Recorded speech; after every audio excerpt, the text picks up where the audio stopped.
Assalamualaikum warahmatullahi wabarakatuh. Waalaikumsalam warahmatullahi wabarakatuh. Pada hari ini saya akan menjawab ibu beberapa soalan. Allah. Soalan pertama kepada cikgu adalah apakah tugas utama PKP di sekolah ini? Bismillahirrahmanirrahim. Terima kasih kepada bakal guru Cikgu Ahmad Hamidi. Jadi sekolah ni kalau guru-guru praktikal, guru pelatih, guru buat latihan berasaskan sekolah, kita akan panggil bakal guru. Supaya dia ada aura guru. Itu memang tradisi kita dah. Sekolah ni memang kita gitu. Jadi cikgu pun akan akan tujukan kepada cikgu lah, bakal guru deh, Cikgu Ahmad Hamidi. Jadi kepada jawapan kepada persoalan tadi tu, tugas utama penolong kanan pentadbiran pertamanya adalah tentang skop utama dia tu adalah bidang kurikulum. Ataupun kalau dulu-dulu kita lebih fokus kepada akademik. Dulu akademik. Jadi sama je kurikulum dengan akademik. Dia akademik ni lebih kepada PDP. Tapi kurikulum dia lebih meluas. Kurikulum ni dia merangkumi penggunaan kemudahan pusat sumber, makmal komputer, kemudian aspek kepeperiksaan, itu semua di bawah bidang kurikulum. Akademik ni dia fokus kepada pengajaran dan pembelajaran. Kalau guru fokus kepada pedagogi, kalau murid-murid fokus kepada pembelajaran. Jadi itu memang adalah tugas utama penolong kanan pentadbiran, di samping membuat pemantauan, pencerapan. Pemantauan dengan pencerapan, ramai yang biasa akan menganggap perkataan itu sama, super. Tapi sebenarnya fungsi dia berbeza. Pemantauan ni lebih kepada kita cek, memeriksa, kan? Kita memeriksa, kita menyelia. Tapi pencerapan ni dia fokus kepada membimbing, jadi mentor dalam pencerapan. Kita lebih kepada kita lihat, tengok, nilai, kemudian bincang. Kalau pemantauan ni kita tak ada bincang-bincang dah. Pemantauan ni kita kira kita tengok buat tak buat, ataupun nak nilai markah apa, bubuh gitu dia. Tak ada bincang, kan? Tapi pencerapan ni dia ada proses pra dan semasa dan pos. Itu pencerapan. Pencerapan memang kita guna fokus kepada pedagogi lah, pedagogi guru, pengajaran dan pembelajaran murid, pengajaran guru dan pembelajaran murid. Jadi ini adalah sebenarnya fungsi yang paling besar sekali.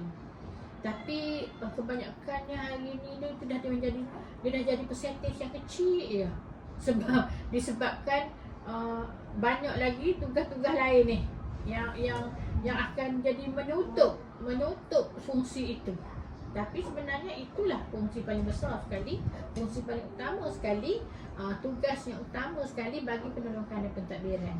Kalau dulu kita tak panggil penolong kanan pentadbiran, tahun-tahun 90-an dulu kan, kita guna perkataan, kita guna gelaran jawatan itu penolong kanan kurikulum.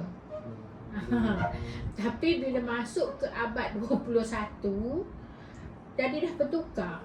Penolong kanan kurikulum tu dia dah tukar jadi penolong kanan pentadbiran. Sebab yang jadi dia punya fungsi utama tu dah jadi tenggelam. Dia dah jadi ditutup oleh fungsi kerja-kerja pentadbiran. Jadi sebab tu dah sekarang ni dah tak dengar dah. Ada pun dah dengar penolong kanan kurikulum. Ada kan. Sekarang ni dia penolong pentadbiran. Jadi fungsi utama dia tu fokus kepada itulah PDP, pedagogi, pengajaran dan pembelajaran. Yang lain-lain tu sebenarnya banyak, tapi tak nak cerita sini lah, ni tak cukup masa nak bercerita tentang tugas penolong kanan. Jadi itu yang utama. Itu saja. soalan kedua, bagaimanakah proses penyediaan jadual waktu guru dan murid? Okey, jadual waktu guru ni kita ada satu jawatankuasa untuk penggubalan jadual waktu. Jadual waktu ni kita melantik beberapa orang guru yang terdiri daripada guru penyelaras bilik-bilik khas. Bilik-bilik khas yang terlibat dengan pembelajaran.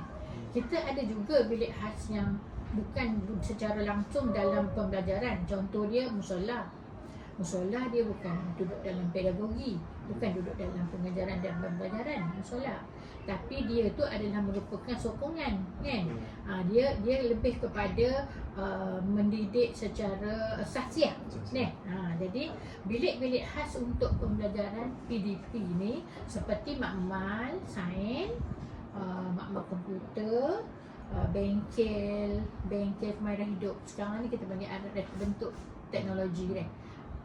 Masa Hamidi dulu pun RBT kan, KH kemahiran hidup. Sekarang ni dah jadi bengkel RBT, reka bentuk teknologi.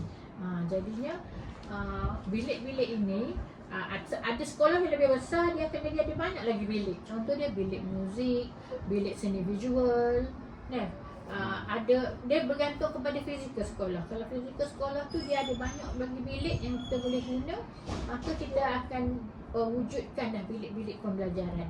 Tapi di sekolah ni kita terhad lah sebab bangunan pun sikit. Jadi kita melantik guru penyelaras ini, bilik-bilik inilah, bilik-bilik pembelajaran ni, PDP ni, untuk menjadi AJK dalam jawatankuasa penggubalan jadual waktu. Jadi jadual waktu ni kita gubal berdasarkan kepada bilangan guru, kelas dan juga option guru. Kena tengoklah jadual waktu ni adalah satu orang panggil nadi. Nadi. Tak ada jadual waktu, macam mana nak berjalannya PDP dalam kelas kalau tak ada jadual waktu. Jadi jawatankuasa jadual waktu ni adalah satu jawatankuasa yang paling utama sekali yang kita wujudkan dalam sekolah. Sebelum apa-apa lagi, kita mesti sebelum nak wujud jawatankuasa lain ni, jadual waktu ni lah yang kita penting sekali yang kita wujud. Memilih guru-guru yang memang committed dan memang cekap untuk kita nak menggubal jadual. Jadi bila kita dah dapat berbincang dalam jawatankuasa, barulah ada seorang yang akan, biasanya setiausaha lah, yang akan merangka, merangka, dan dalam mesyuarat jawatankuasa tu kita akan bincang rangka tu. Rangka ni kita kena buat rangka dulu. Sebelum kita nak mesyuarat apa-apa pun, kita kena ada satu bahan yang kita nak bincang dalam mesyuarat. Kalau duk, dia akan jadi daripada sepatutnya bincang 1 jam jadi 3 jam. Kalau kita tak merangka, tak merancang dulu. Rangka ni maknanya kita merancang lah, membuat perancangan draft. Kita buat draft dulu. Kemudian bincang dalam jawatankuasa. Kemudian bila dah jawatankuasa dah bersetuju semua, barulah setiausaha ni akan membina. Membina, dia menggubal ramai-ramai. Termasuklah ketua panitia. Ketua panitia pun juga adalah juga jawatankuasa. Ada jawatankuasa dalam jawatankuasa penggubalan jadual waktu. Jadi bila dah dapatkan persetujuan semua jawatankuasa, setiausaha akan membina. Membina ni, kita membina sekarang ni dalam teknologi ni, kita bina guna sistem lah. Kita guna sistem. Bila dah siap, dah masuk dalam sistem, kita dah jana, maka dapatlah sebuah jadual waktu agung sekolah. Termasuklah jadual kelas, jadual guru dan juga bilik-bilik pembelajaran, bilik-bilik khas PDP. Itu dia punya aliran kerja dia. Okay. Apakah program yang dilaksanakan untuk meningkatkan pencapaian murid? Okey, pencapaian murid. Kita sebut pencapaian murid ni dalam sekolah kita ada 3 bidang. 3 bidang yang kita fokus kepada pencapaian murid. Okey, bila sebut pencapaian ni, orang akan fokus kepada akademik lah, sebab dia pencapaian. Kalau kemenjadian ni bukan hanya akademik. Kemenjadian ni dia menyeluruh. holistik, menyeluruh. Ada murid yang tak boleh berapa bagus dalam akademik, tapi dia sangat bagus dalam kurikulum, sangat bagus dalam sukan. Jadi bila pencapaian, fokusnya kepada akademik lah, kan? Jadi pencapaian sekolah ni, sekolah Merbam ni adalah sekolah kategori miskin bandar. Walaupun duduk dalam bandar Kota Baru, betul-betul dalam bandar Kota Baru, tapi dia keseluruhannya hampir 90% ibu bapa bertaraf ekonomi B40, B40. Hanya ada dalam 10% sahaja ibu bapa yang M40 dan T20. Tak ramai lah. Jadi mereka ni, kita faham dah bila B40 ni kecaknaan terhadap pendidikan, terhadap akademik tu kurang. Bukan tak cakna. Kalau tak cakna tak payah hantar sekolah, kan? Dia cakna, tapi tak berapa memberatkan, tak berapa mengambil berat. Kita